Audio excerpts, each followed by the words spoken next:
Salut, c'est Sean Shelton. Bienvenue dans le 7-8 Sport.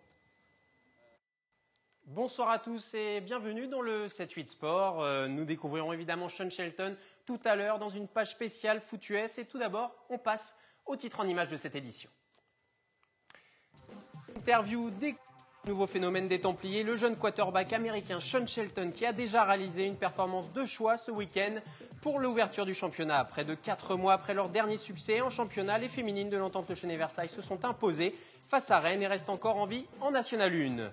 Il est le plus vieux joueur de rugby de France. À 74 ans, Philippe Valrave joue avec l'équipe loisir du Sky Rugby. Rencontre avec un amoureux de l'Ovalie. Et évidemment, en fin d'émission, comme d'habitude, tous les résultats du week-end. Mais on passe tout d'abord à la voile. On s'envole en mer avec le navigateur yvelinois Benoît Verbeek.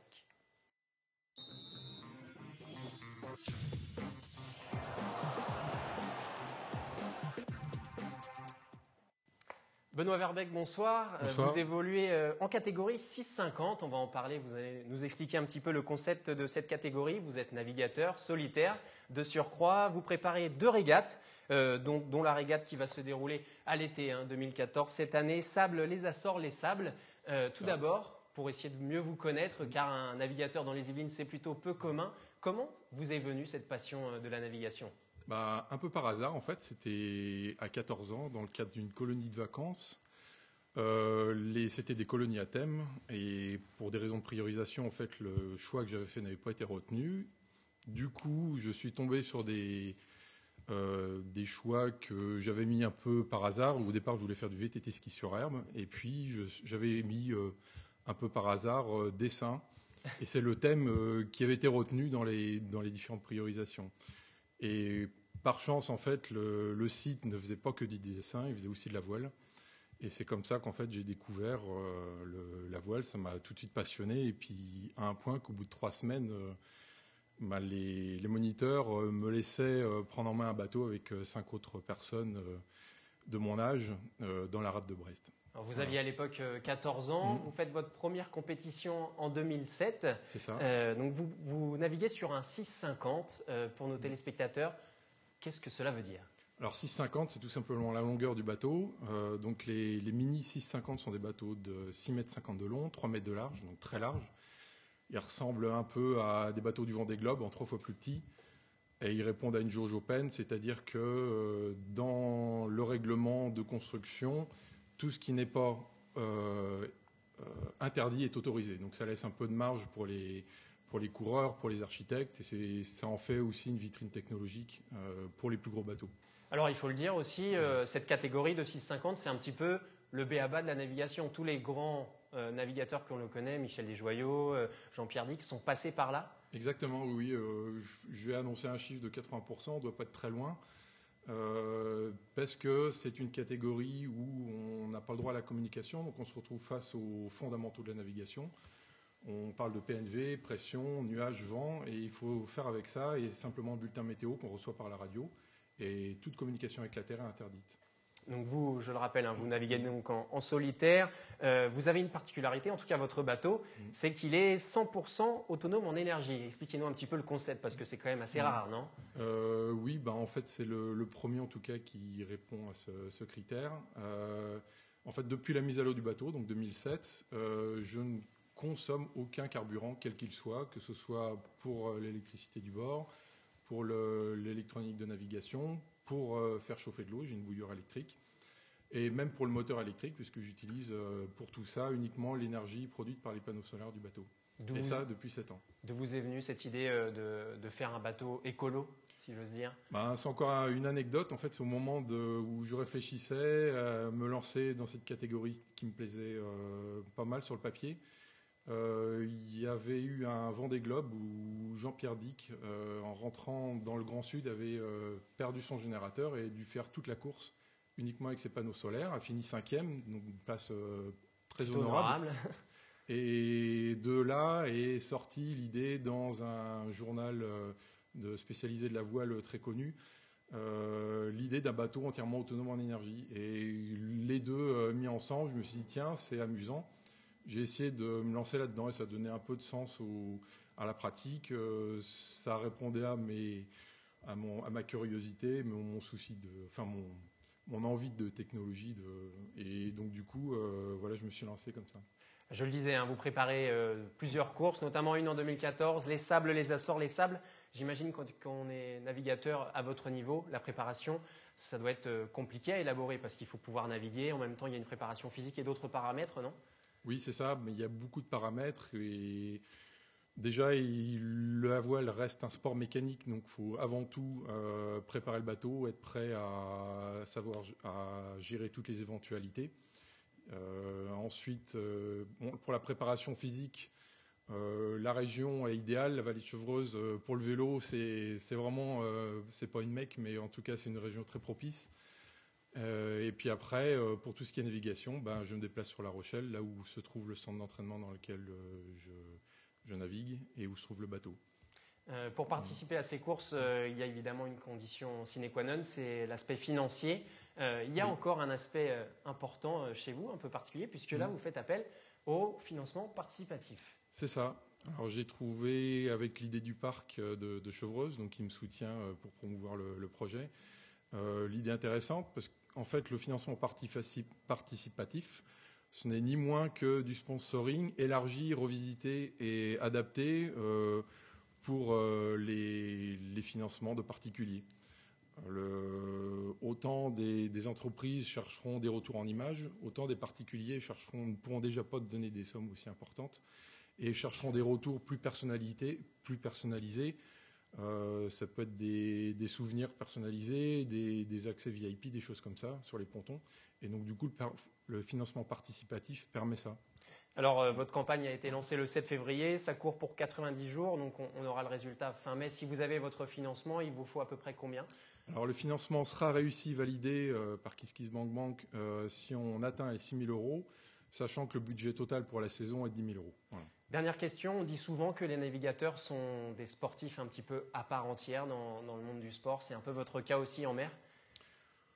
Or, ça c'est une grande question. À part entière, il y a un aspect solitude qui est important. Il y a aussi la gestion de la fatigue qui fait qu'on fait les choses peut-être plus lentement quand on est en mer.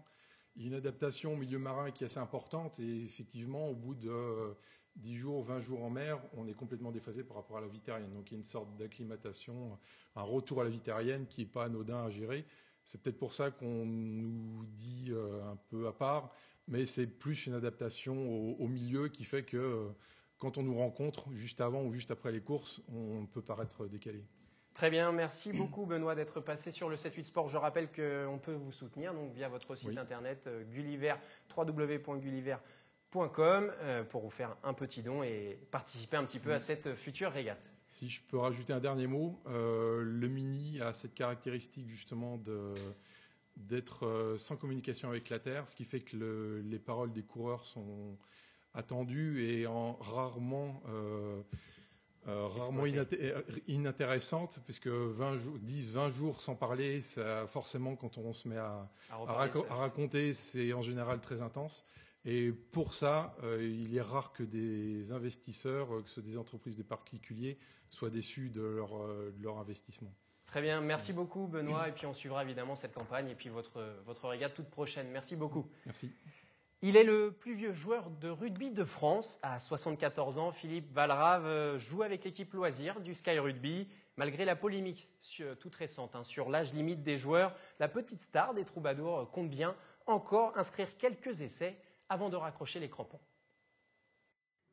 Philippe Valrave est un costaud. 12e enfant d'une famille de maréchaux ferrants nordistes. À 74 ans, ce deuxième ligne de l'équipe loisir des Troubadours ne loupe quasiment jamais une rencontre. Et pourtant, lorsqu'il découvre le rugby à l'âge de 20 ans, l'Ovalie ne lui parlait pas trop. Je ne comprenais rien à ce jeu. Ils m'ont amené là, ils m'ont dit bon, tu te mets là pour une touche, tu sautes, tu prends la balle. J'ai sauté, j'ai pris la balle, t'es pas malhabile, tu nous plais, et puis ils m'ont entraîné. Et depuis, je suis resté dans le rugby. Depuis l'affaire Francis Bayona, ce pilier de 68 ans privé de licence en raison de son âge trop avancé, tous les regards se tournent vers Ramsès. Pas d'inquiétude pour autant car tous les ans, son médecin signe la licence de cet ancien ingénieur, les yeux fermés. Mon médecin qui est de Montigny, qui est un excellent médecin, m'a bien dit, bon Philippe, tu continues, mais fais quand même attention parce que bon, tu prends des risques. Mais tant que les avantages dépassent largement les risques, et à moins de ne pas prendre trop de risques. Donc c'est une question de précaution. Faut juste le voir, pour le croire, quoi. 74 ans, être à fond comme ça, j'avoue que je sais pas, j'y serais, quoi, moi. Et puis chaque fois que tu le tamponnes un petit peu, c'est le genre de mec qui va te dire, ah, attendez les gars, je suis pas un bibelot, quoi. Il y a pas de problème, allez-y, quoi. Il aime ça, quoi. La saison dernière, avec sa licence toujours tamponnée compétition, il a même joué 20 minutes avec la réserve du Sky Rugby en championnat d'honneur. Mais il y a 2 ans, un adversaire le plaque assez violemment, Ramsès reste KO. Ça m'a fait très peur. Donc maintenant, je joue proche des gros. Là, prendre des chocs en face, ça me fait pas peur. Mais je fais pas le mariole. Toujours un peu dans les affaires. Poumon généreux du club, ce joueur, pas comme les autres, organisera un grand tournoi l'an prochain en Dordogne, où il possède une bicoque qu'il retape pour ses vieux jours à sa sortie du pré.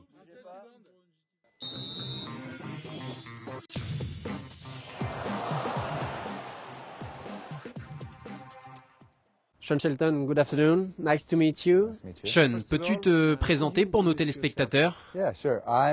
Je m'appelle Sean Shelton, j'ai 22 ans, je viens de terminer mes études universitaires et maintenant je joue au poste de quarterback pour les Templiers d'Elancourt. Et c'est cool d'être là. Quel est ton parcours dans le foot US? J'ai commencé à jouer au foot américain à l'âge de 6 ans et j'ai tout de suite adoré cela. Et tout de suite, j'ai su que je voulais faire du football la priorité numéro 1 de ma vie. J'ai commencé à jouer dans un petit championnat, puis au lycée à partir de 14 ans jusqu'à l'âge de 18 ans.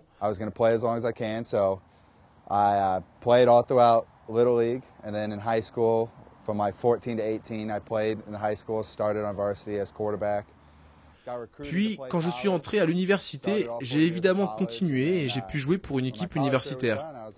Et lorsque j'ai été diplômé, je me suis dit que je ne pouvais pas arrêter le football. Tant que j'aurai des opportunités pour jouer, je jouerai, surtout tant que mon corps me le permettra.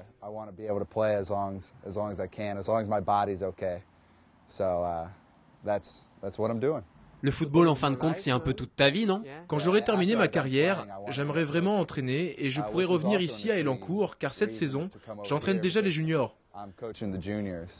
Je fais vraiment ce que j'aime et je n'ai pas à me plaindre. Peux-tu nous décrire l'image qu'a le foot américain aux États-Unis?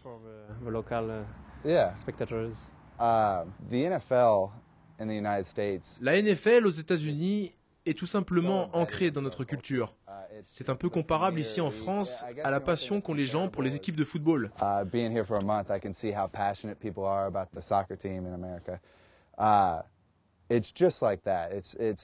Tous les gens ont une passion pour ce sport, ils sont supporters d'une équipe, ils vont dans les bars, ils regardent les matchs, ils les analysent ensemble. You go to a bar to watch a game and there's people arguing with each other about teams playing and it's so embedded. American football and the NFL is so embedded into our culture. Oui, le football est vraiment ancré dans chaque Américain. Tout simplement, ils aiment ça. Ce n'est pas du tout le même système en France, non? No, it's all professional teams. So il n'y a que des équipes professionnelles là-bas. C'est le chemin basique à l'université. Ils vous recrutent, tu passes de nombreux tests physiques. C'est vraiment un système professionnel. Et quand tu joues pour l'une de ces équipes, c'est ton travail et tu fais ça à plein temps. Tu passes de nombreuses heures par semaine à faire de la vidéo, alors qu'ici, c'est encore en développement. Tu ne peux pas encore vivre de ce sport.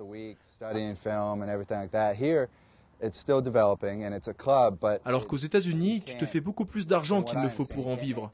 Je parle de contrats de 15 à 20 millions de dollars par an, à peu près autant que le football ici en France. A lot more than they need to sustain this. I mean, contracts of $15, $20 million a year. Much like probably soccer here, where they just make a lot of money. And then here it's ici, tous mes coéquipiers ont un autre métier que le foot US, et par amour de ce sport, ils viennent ici s'entraîner 2 fois par semaine et donnent 4 heures de leur temps et beaucoup le week-end. C'est la grosse différence. When a lot of them don't, and then on the weekends traveling to games. So that would be the big difference. On va revenir aux Templiers. Pourquoi as-tu choisi Elancourt? I had several options when I had Vous savez, j'avais plus d'options quand j'avais l'opportunité de venir ici en France. Concernant Elancourt, j'ai discuté avec l'entraîneur, Manu Charret, et je me suis aperçu qu'il y avait une grosse différence entre Elancourt et les autres équipes françaises.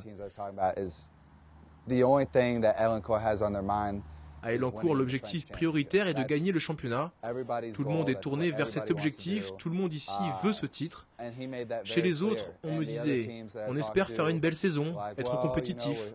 Voilà la grande différence entre Elancourt et les autres équipes.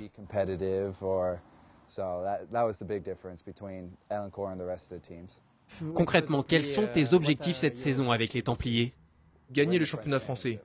Je n'ai pas vraiment d'objectif personnel. Je n'en ai jamais en vérité. Je veux juste gagner les 8 matchs du championnat. C'est le plus important. Je pense que tout le monde serait déçu si on ne gagnait pas le championnat. Et moi aussi. Tu sais que tu passes derrière Vinny Mirotte. C'est un beau challenge de lui succéder. It will be a great challenge now. Oui, ce que j'ai entendu sur lui, c'est que c'est un super mec, mais c'est aussi un super quarterback, qui était tout près de devenir le meilleur joueur du championnat. Je comprends qu'il ait été un joueur phare du championnat. Je sais que j'ai une grande responsabilité pour relever sa succession ici et améliorer ce qu'il a déjà fait. Pour toi, Elancourt est une étape dans ta progression?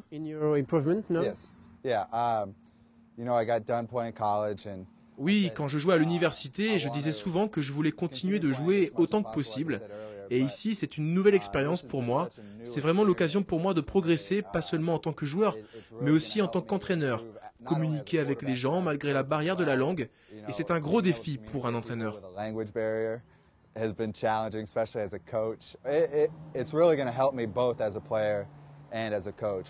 Une dernière question. Est-ce que tu te plais à Elancourt? Oui, c'est tellement différent de tout ce que j'ai connu auparavant. Je suis vraiment heureux ici et j'essaie de devenir un bon Français. Being in France and being exposed to some different cultural things and c'est une superbe expérience personnelle sur de nombreux plans. Ok, thanks a lot, Sean.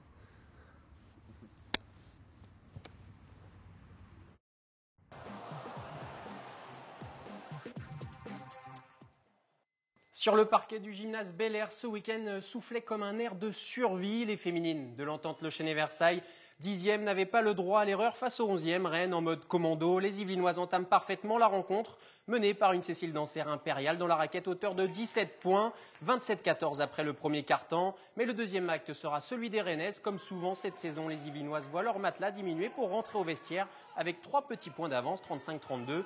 Les coéquipières de Virginie Orinçant entament le dernier quart-temps dans le panier, tout simplement, avec le viseur en tête, et reprennent 14 points d'avance. Les Yvelinoises avaient l'occasion de terminer la rencontre en roue libre, mais c'était sans compter sur la révolte des Rennaises, qui au prix d'un bel effort recolle à 2 petits points à 2 minutes du buzzer. Les Yvelinoises s'imposent finalement 71-64. Elles restent 11e de leur poule, mais retrouvent la victoire après 4 mois sans succès. L'opération commando a donc fonctionné. Dur et long comme tous nos matchs depuis le début de l'année. On a perdu 80% de nos matchs entre 1 et 8 points, toujours sur le même scénario. Là, on a tenu le match du début à la fin avec un très beau premier quart-temps. C'est ce qui était important, 27 points. Un deuxième quart-temps plutôt moyen, mais bon, les filles ont fait le travail ce soir et c'est très bien. On est en mode commando sur tous les matchs maintenant. Et c'est passé ce soir. Voilà, on a mis les lancers francs, alors que d'habitude on ne met pas les lancers francs. On a provoqué un petit peu la chance, c'était très bien. Allez, on passe aux autres résultats du week-end.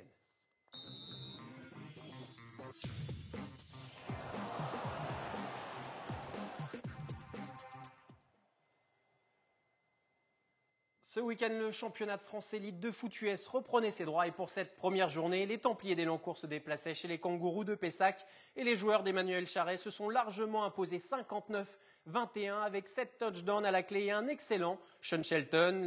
Les Elancourtois envoient donc un message clair à tous leurs concurrents au classement avec 3 points d'avance et surtout 3 points depuis le début de la saison tout simplement. Les Templiers sont deuxièmes à la différence des 2 points derrière les Black Panthers, champions de France en titre. En football européen, cette fois-ci, 17e journée de division d'honneur, Versailles est allé s'imposer sur la pelouse des Ulysses 1-0. Les Versaillais sont 5e de leur poule en promotion d'honneur. 15e journée, Guyancourt et Igny se sont séparés sur un match nul, un partout. Le SG remonte à la 9e place. Dans la poule B, la rencontre entre Trappes et Noisy-le-Grand a été reportée. Chez les femmes, 14e journée de Division 2 et nouvelle défaite pour Montigny qui s'est lourdement incliné à Algrange 6-1. Les Igny-Montaigne sont toujours lanterne rouge de leur poule. En rugby, pour le compte de la 16e journée de Fédéral 3, Plaisir 2e accueillait le 4e Chartres.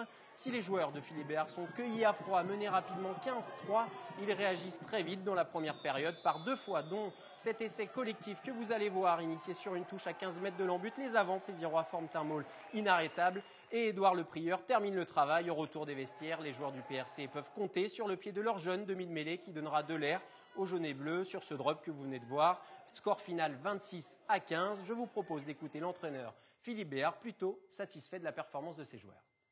Je ne reprocherai jamais aux joueurs de tenter beaucoup de choses, parce que c'est le jeu, c'est le projet de jeu qu'on a mis en place, c'est le jeu qu'on veut réaliser. Après, c'est sûr qu'on n'est qu'en Fédéral 3, donc il y a des fautes de main, le jeu appelle les fautes, mais je préfère qu'on fasse tomber X ballons et qu'on tente beaucoup de volume, parce que l'adversaire, on l'a bien vu, au bout d'un moment, l'adversaire était à la rue complètement, et c'est vrai que c'est comme ça qu'on sera capable, de jouer vraiment ce haut de tableau et peut-être d'aller jouer des matchs de montée, quoi. En basket, championnat de France de National 3, 18e journée. Après 2 défaites consécutives, Trappes a renoué avec la victoire face au Paris-Levallois. Succès évidemment 68-49. Les Trappistes restent 9e de son côté. L'Entente, Le Chesnay-Versailles, 7e, s'est logiquement incliné sur le parquet du 5e Gennevilliers, 78-53. En tennis de table, 3e journée du championnat par équipe de National 1 féminine et 3e défaite pour l'Entente voisin Saint-Arnoux. Privées de leur pépite Vérène Fritsch-Vincent, les joueuses de Geoffrey Nizan se sont inclinées face à Béthune, 8-3.